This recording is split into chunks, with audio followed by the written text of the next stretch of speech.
नमस्कार. 9:30च्या बातमीपत्रात मी आशुतोष सावे आपलं स्वागत करतो. सुरुवातीला एक नजर ठळक बातम्यांवर.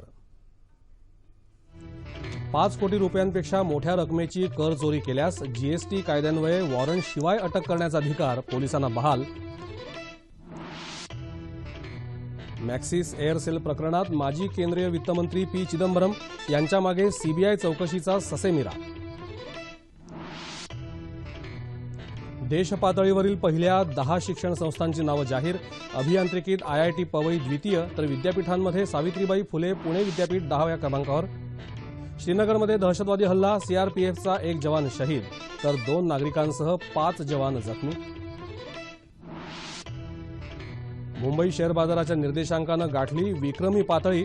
289 अंकांची उसळी. निफ्टीही वधारला.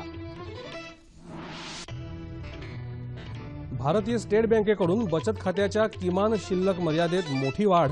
मर्यादा ओलांडल्यास दंडाचा बडगा. लॉकरही महागलं. डॉक्टरांच्या संरक्षणासाठी असलेल्या विशेष कायद्याच्या अंमलबजावणीसाठी पोलिसांनाच सजग करणं आवश्यक. गृहराज्यमंत्र्यांचं निवेदन. आणि काही नियम आणि अटी घाला पण राज्यातल्या अल्पभूधारक शेतकऱ्यांचं कर्ज माफ करा. संघर्ष यात्रेदरम्यान विरोधकांची सरकारकडे मागणी. आणि आता पाहूया सविस्तर वृत्त. जीएसटी अर्थात वस्तू आणि सेवा कर कायद्यान्वये 5 कोटी रुपयांपेक्षा मोठ्या रकमेची कर चोरी हा अजामीनपात्र गुन्हा ठरणार असून अशा व्यक्तीला वॉरंटशिवायही अटक करण्याचे अधिकार पोलिसांना देण्यात येणार आहेत. केंद्रीय उत्पादन आणि सीमाशुल्क मंडळानं ही माहिती दिली आहे. या कायद्याअंतर्गत इतर गुन्हे अदखलपात्र आणि जामीनपात्र ठरतील असंही मंडळानं जारी केलेल्या FAQ अर्थात वारंवार विचारल्या जाणाऱ्या प्रश्नोत्तर सूचीमध्ये स्पष्ट केलं आहे. राजस्थानातल्या अजमेर दर्ग्याबाहेर 2007 साली झालेल्या बॉम्बस्फोट प्रकरणी राष्ट्रीय तपास संस्थेनं आज आपला अत्यंत महत्त्वाचा अहवाल जयपूर इथल्या न्यायालयात दाखल केला. या अहवालामध्ये साध्वी प्रज्ञासिंग ठाकूर आणि इंद्रेश कुमार यांना क्लीन चिट देण्यात आली नसल्याचं वृत्त आहे. मॅक्सिस या मलेशियन कंपनीला एअरसेल कंपनीचे 100% समभाग विकत घेण्याची परवानगी दिल्याबद्दल माजी केंद्रीय वित्तमंत्री पी चिदंबरम यांची चौकशी सुरू असल्याची माहिती सीबीआय अर्थात केंद्रीय अन्वेषण विभागानं आज सर्वोच्च न्यायालयात दिली. भाजपाचे खासदार सुब्रमण्यम स्वामी यांनी याबद्दल माहिती मागितल्यामुळे त्यांनाही ती माहिती दिली असल्याचं सीबीआयनं स्पष्ट केलं. 2006 मध्ये झालेल्या 3.5 कोटी रुपयांच्या एअरसेल मॅक्सिस कराराला चिदंबरम यांनी परकीय गुंतवणूक प्रोत्साहन मंडळाकडून अवैधरित्या परवानगी दिल्याचा आरोप स्वामी यांनी केला होता. या प्रकरणी चिदंबरम यांनी कथित अवैध परवानगी दिल्याचा सबळ पुरावा सादर करण्याचे निर्देश सर्वोच्च न्यायालयानं गेल्या महिन्यात सुब्रमण्यम स्वामी यांना दिले होते. दरम्यान सक्तवसुली संचालनालयानं या प्रकरणाच्या तपासाचा परिस्थिती अहवाल सर्वोच्च न्यायालयाला सादर केला आहे. हिमाचल प्रदेशचे मुख्यमंत्री वीरभद्र सिंग आणि इतरांविरुद्ध सुरू असलेल्या मनी लॉन्ड्रिंग प्रकरणात दिल्लीजवळ असलेलं सुमारे 27 कोटी रुपये मूल्याचं फार्म हाऊस सक्तवसुली संचालनालयानं आज जप्त केलं. अधिक संपत्ती जमवल्याचं आरोपपत्र सीबीआयनं वीरभद्र सिंग, त्यांची पत्नी आणि इतरांवर 2015 मध्ये दाखल केलं असून त्याला अनुसरून सक्तवसुली संचालनालयानं आज जप्ती आदेश जारी केला. बंगळुरूच्या भारतीय विज्ञान संस्थेनं गुणवत्तापूर्ण शिक्षण संस्थांच्या इंडिया रँकिंग 2017 मध्ये अव्वल स्थान पटकावलं आहे. केंद्रीय मनुष्यबळ विकास मंत्री प्रकाश जावडेकर यांनी आज नवी दिल्लीत देशातल्या शिक्षण संस्थांची यावर्षीची क्रमवारी जाहीर केली. 3 प्रकार के हैं. एक तो ये गुणवत्ता को सम्मान है कि गुणवत्ता प्राप्त संस्थानों को रिकॉग्नाइज कर रहा है और समाज को भी मार्गदर्शन मिलता है कि कहाँ अच्छा रैंकिंग है, कहाँ अच्छी गुणवत्ता है, तो वहां प्रवेश लेने में उनको एक आधार मिलता है कि ये अच्छा रैंकिंग है. दूसरा, वहां एक कंपटीशन बढ़ती है बाकी संस्थानों में भी कि अगले साल हमारा नंबर आना चाहिए, क्योंकि ये हर साल नंबर बदलेगा. बंगळुरूची भारतीय विज्ञान संस्था प्रथम क्रमांकावर असून देशातल्या 7 IIT अर्थात भारतीय तंत्रज्ञान संस्था, त्याचबरोबर बनारस हिंदू विद्यापीठ आणि जवाहरलाल नेहरू विद्यापीठाचा पहिल्या 10 क्रमांकात समावेश आहे. अभियांत्रिकी वर्गवारीत IIT मद्रासनं अव्वल स्थान कायम ठेवलं आहे तर IIT मुंबई दुसऱ्या स्थानावर आहे. त्याचबरोबर विद्यापीठ वर्गवारीत सावित्रीबाई फुले पुणे विद्यापीठानं 10वं स्थान पटकावलं आहे. व्यवस्थापन विषयक संस्थांमध्ये IIM अहमदाबादनं दुसऱ्या स्थानावरून पहिल्या स्थानावर झेप घेतली आहे. जम्मू काश्मीरमध्ये श्रीनगरच्या पंथा चौक परिसरात आज दुपारी झालेल्या दहशतवादी हल्ल्यात सीआरपीएफ अर्थात केंद्रीय राखीव पोलीस दलाचा एक जवान शहीद झाला असून 2 नागरिकांसह सीआरपीएफचे 5 जवान जखमी झाले। त्यापैकी 2 जवानांची प्रकृती चिंताजनक आहे। एका प्रवासी वाहनातून सीआरपीएफच्या 97 बटालियनचे जवान श्रीनगरच्या दिशेने प्रवास करत असताना दहशतवाद्यांनी या वाहनावर गोळीबार केला। सोपोर इथं झालेल्या या हल्ल्यात गाडीचा चालक आणि 6 जवान जखमी झाले। जम्मू काश्मीर पोलिसांनी ही माहिती दिली आहे। जागतिक बाजारातल्या मजबूत स्थितीच्या पार्श्वभूमीवर निधी आणि गुंतवणूकदारांनी खरेदीवर भर दिल्यानं नवीन आर्थिक वर्षातल्या व्यवहारांच्या आज पहिल्या दिवशी मुंबई शेअर बाजाराचा निर्देशांक 289 अंकांनी उसळून 29,910च्या विक्रमी पातळीवर बंद झाला। राष्ट्रीय शेअर बाजाराचा निर्देशांक निफ्टी 64 अंकांनी वाढून 9,237 या सर्वोच्च पातळीवर बंद झाला। कारखानदारी क्षेत्राचा वृद्धी दर मार्चमध्ये 5 महिन्यातल्या सर्वोच्च पातळीवर पोहोचल्याचा सकारात्मक परिणामही बाजारावर झाल्याचं विश्लेषकांनी सांगितलं। दरम्यान भारतीय स्टेट बँकेनं आज कर्जावरच्या किमान व्याजदरात 15% कपात केली असून तो आता 9.1% इतका करण्यात आला आहे। नवा दर 1 एप्रिलपासून पूर्वलक्षी प्रभावानं लागू होणार आहे। भारतीय स्टेट बँकेनं आपल्या देशभरातल्या कोट्यवधी बचत खाते ग्राहकांना किमान शिल्लक रक्कम, चेकबुक, लॉकर्स आणि अन्य व्यवहारांवर 1 एप्रिलपासून शुल्क आकारणी सुरू केली आहे। ही शुल्क आकारणी नुकत्याच विलीन झालेल्या स्टेट बँकेच्या 5 सहयोगी बँका आणि महिला बँकेलाही लागू आहे। 6 महानगरांमधल्या शाखांमध्ये मासिक किमान शिल्लक रक्कम 5,000, शहरी भागांमध्ये 3,000, निमशहरी भागांमध्ये 2,000 तर ग्रामीण भागात 1,000 रुपये इतकी करण्यात आली आहे। ही किमान शिल्लक रक्कम मर्यादेखाली गेल्यास ग्रामीण भागात 20 रुपये, शहरी भागात 50 रुपये तर महानगर शाखांमध्ये 100 रुपये दंड आकारण्यात येणार आहे। मात्र या नव्या शुल्क पद्धतीतून सुरभी, बेसिक सेव्हिंग बँक आणि पंतप्रधान जनधन योजना खात्यांना वगळण्यात आलं आहे। बँकेनं लॉकर्सच्या भाड्याच्या दरातही वाढ केली असून लॉकर हाताळणीच्या मर्यादेत कपात केली आहे। प्रतिवर्षी 12पेक्षा जास्त वेळा लॉकर हाताळणी केल्यास प्रत्येक वेळी 100 रुपये अधिक सेवा कर या दरानं शुल्क आकारण्यात येणार आहे। करंट अकाउंट असणाऱ्या ग्राहकांसाठी एका आर्थिक वर्षात 50 चेक विनामूल्य देण्यात येणार असून त्यानंतर 25 चेक असलेल्या चेकबुकसाठी 75 रुपये अधिक सेवा कर तर 50 चेक असलेल्या चेकबुकसाठी 150 रुपये शुल्क आकारण्यात आलं आहे। स्टेट बँकेनं नव्यानं लागू केलेली किमान शिल्लक मर्यादा आणि दंडाची रक्कम सार्वजनिक क्षेत्रातल्या इतर बँकाही लवकरच लागू करतील अशी शक्यता वर्तवण्यात येत आहे।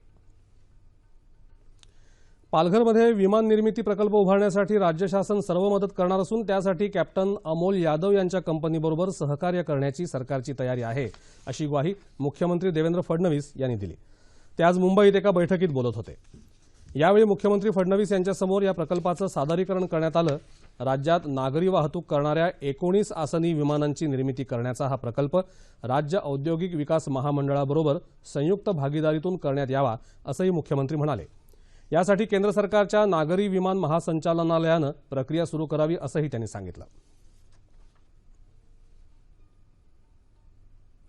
डॉक्टरांवरच्या हल्ल्यांबाबत सरकार अतिशय गंभीर असून अशी प्रकरणं हाताळण्यासाठी पोलिसांना सजग करण्याची गरज असल्याचं मत गृहराज्यमंत्री रणजित पाटील यांनी आज मुंबईत व्यक्त केलं।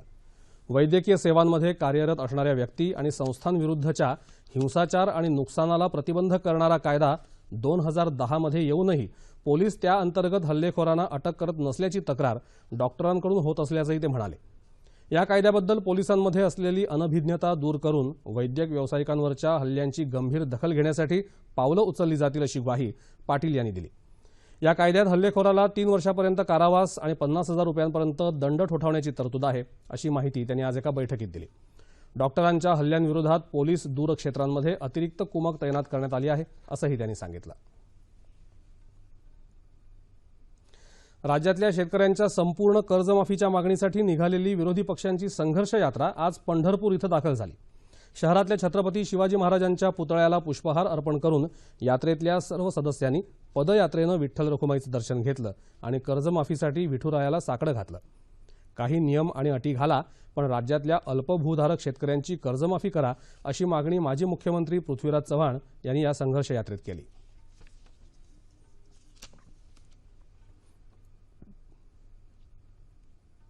आमचा निर्धार पक्का आहे। आम्ही 2-2.5 वर्ष वाट बघितली यूपीमध्ये पंतप्रधान यूपीमध्ये शेतकऱ्यांना कर्जमाफी करायला निघालेत. महाराष्ट्राच्या शेतकऱ्यांनी काय पाप केले आणि त्यामुळे आम्ही खूप भरपूर चर्चेची संधी दिली. आपण सभागृहामध्ये आम्हाला बोलू द्या म्हणून सांगितलं. आमचा तिथं आवाज बंद केला. आमच्या सदस्यांनी निलंबित केले. आम्हाला आता जनतेमध्ये थेट गेल्याशिवाय काय पर्याय नव्हता म्हणून आम्ही हा पहिला टप्पा काढलेला आहे. उत्तर प्रदेशात कर्जमाफीचं आश्वासन देणारी भारतीय जनता पार्टी राज्यात मात्र शेतकऱ्यांकडून आत्महत्या न करण्याची हमी मागत आहे, अशी टीका विधानसभेतले विरोधी पक्षनेते राधाकृष्ण विखे पाटील यांनी केली. माजी उपमुख्यमंत्री अजित पवार यांनीही राज्य सरकारच्या उदासीनतेवर कडाडून टीका केली. ह्या ठिकाणी एक वेगळं राजकारण त्याच्यामध्ये करण्याचा प्रयत्न भारतीय जनता पक्ष करतोय. खरं तर या संदर्भात शेतकरी आत्महत्या केल्यानंतर कुणाला जबाबदार धरायचं अशा प्रकारचा प्रश्न राज्याचे मुख्यमंत्री विचारतात किंवा कर्जमाफी जर केल्यानंतर शेतकरी आत्महत्या करणार नाही अशा पद्धतीनं हमी मागतायत आणि गोहत्येच्या संदर्भामध्ये मात्र वेगळं राजकारण त्या ठिकाणी करण्याचा प्रयत्न करतायत. खरोखरीच दुर्दैव आहे महाराष्ट्राचं आणि म्हणून तो न्याय मागण्याच्या करता आम्ही जनतेच्या दारामध्ये गेलेलो आहोत. संघर्ष यात्रेचा आजचा 6वा दिवस असून उद्या या यात्रेचा पनवेल इथं समारोप होणार आहे.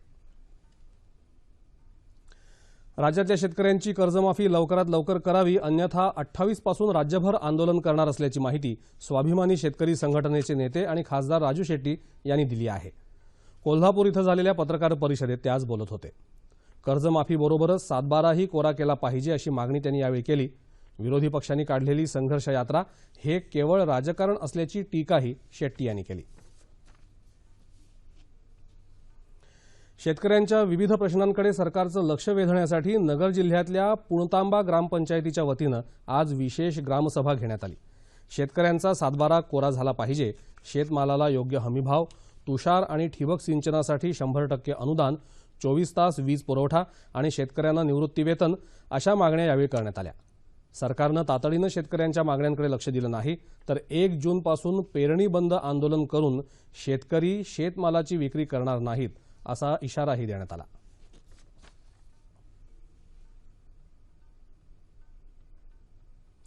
दारूपेक्षा जीवन कित्येक पटीनं महत्त्वाचं असल्याचं सांगत सर्वोच्च न्यायालयानं महामार्गालगतची मद्यविक्री बंद करण्याचा महत्त्वपूर्ण निर्णय दिला.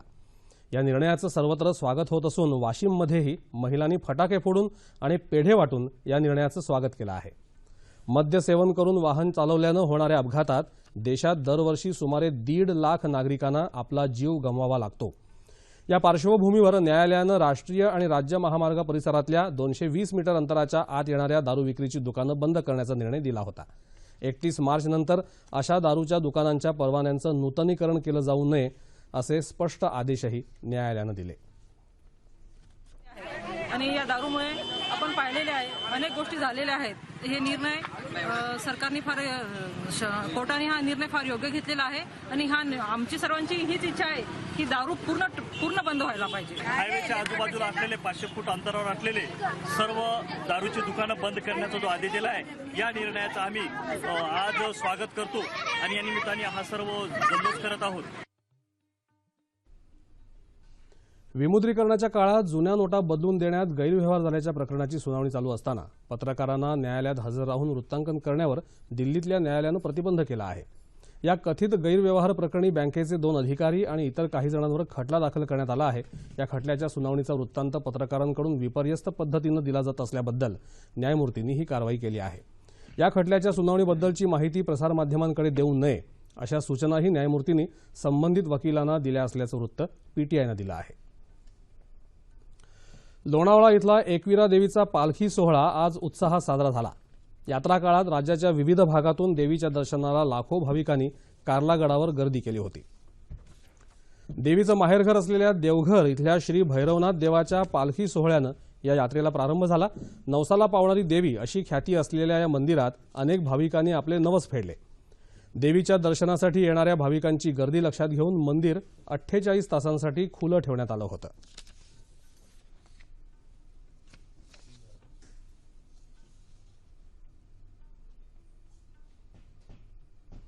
भारतीय चित्रपट क्षेत्रातल्या जुन्या चित्रपटांचा वारसा जतन करण्याच्या उद्देशानं स्थापन करण्यात आलेल्या हेरिटेज मिशनची तिसरी बैठक आज पुण्यातल्या नॅशनल फिल्म आर्काइव्ह संस्थेत आयोजित करण्यात आली होती. माहिती आणि प्रसारण मंत्रालयाचे सचिव अजय मित्तल यांच्या अध्यक्षतेखाली झालेल्या या बैठकीत फिल्म्स डिव्हिजनचे महासंचालक मनीष देसाई, पहलाज निहलाली यांच्यासह अन्य सदस्य उपस्थित होते. भारतातल्या जुन्या चित्रपटांचं जतन करण्यासाठी परदेशात वापरल्या जाणाऱ्या आधुनिक तंत्रज्ञानाचा वापर करून जुने चित्रपट कशाप्रकारे जतन करता येतील याबाबत या बैठकीत चर्चा झाली. वाशिम जिल्हा परिषदांच्या शाळांमधून गेल्या 2 वर्षांपासून ज्ञानरचनावादी अध्ययनाला सुरुवात झाली आहे. या शिक्षणामुळे ग्रामीण विद्यार्थ्यांमध्ये आमूलाग्र बदल झाला असून आता त्याही पुढे जाऊन लोकसहभागातून या शाळा डिजिटल होत आहेत. विद्यार्थ्यांची शिक्षणातली गोडी अधिक वाढावी या दृष्टीनं हा डिजिटल उपक्रम हाती घेण्यात आला आहे. यासाठी गावकऱ्यांनीही पुढाकार घेत लोकवर्गणी जमा केली. त्यातून संगणक, एलईडी या साहित्याची खरेदी करण्यात आली.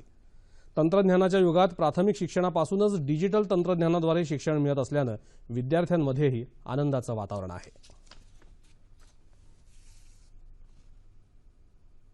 हवामान. विदर्भाच्या काही भागात कमाल तापमानात सरासरीच्या तुलनेत लक्षणीय वाढ झाली आहे. संपूर्ण मराठवाडा, कोकण, गोवा, मध्य महाराष्ट्राचा काही भाग तर विदर्भाच्या उर्वरित भागात कमाल तापमानात सरासरीच्या तुलनेत किंचित वाढ झाली आहे. राज्यात सर्वात जास्त कमाल तापमान चंद्रपूर इथं 43.8 अंश सेल्सिअस इतकं नोंदवलं गेलं. विदर्भात तुरळक ठिकाणी पावसाची शक्यता असून राज्याच्या उर्वरित भागात हवामान कोरडं राहील असा अंदाज हवामानशास्त्र विभागानं वर्तवला आहे. तापमान अंश सेल्सिअसमध्ये मुंबई कमाल 34, किमान 23, नागपूर 42, 25, पुणे 36, 18, औरंगाबाद 38, 24, नाशिक 36, 19, कोल्हापूर 37, 23, रत्नागिरी 32, 24, सोलापूर 41, 23 आणि अमरावती कमाल उपलब्ध नाही, किमान 25 अंश सेल्सिअस. आणि शेवटी ठळक बातम्या पुन्हा एकदा. 5 कोटी रुपयांपेक्षा मोठ्या रकमेची कर चोरी केल्यास जीएसटी कायद्यान्वये वॉरंट शिवाय अटक करण्याचा अधिकार पोलिसांना बहाल.